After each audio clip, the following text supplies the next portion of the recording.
Now, in true Kenyan weekend fashion, politics dominated the conversation in church services attended by political leaders.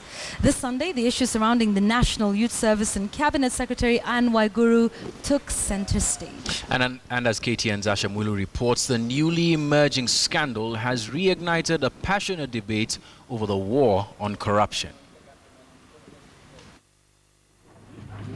The past week ended on a heated note for Devolution Cabinet Secretary Anne Waiguru. An eyebrow-raising press briefing on Thursday left Waiguru's reputation hanging in the balance, and procurement controversies at the National Youth Service brought to the public domain. I am the one who wrote to the CID asking them to investigate transactions that had been reported in the IFMIS as being suspect. Over the weekend, as Waiguru stayed away from the cameras, the politics over her wars hit high gear.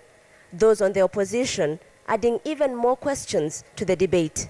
Why did Waiguru have to wait for the public uproar for her to admit or to disclose that there was such an attempt of fraud?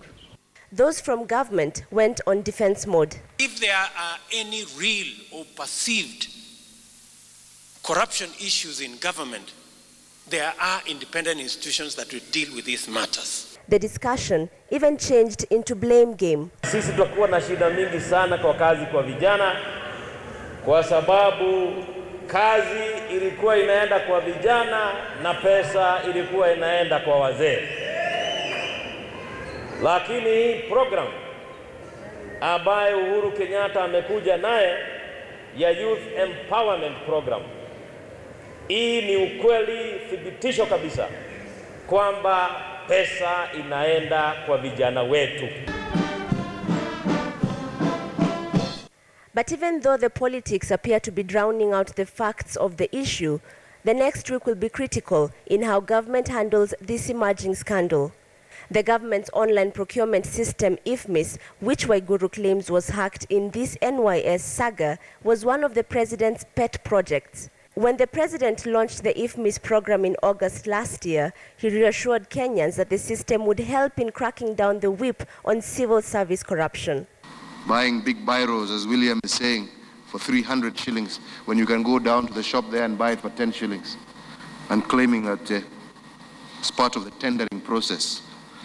Hii mambo lazima ishe. For such a huge scandal to be unearthed, and indeed for such a forensic audit to successfully happen, those responsible must, of course, step aside, starting with the Cabinet Secretary for Devolution, Ms. Waiguru. When you touch National Youth Service, you touch the youth of our country. When you touch the National Youth Service, you touch the core of the Jubilee government. And I want to say, Your Excellency, we must deal with both our cartels, why within our government. But as another week begins, the questions raised over NYS join the pile of corruption allegations leveled against high-ranking officials and are yet to be concluded.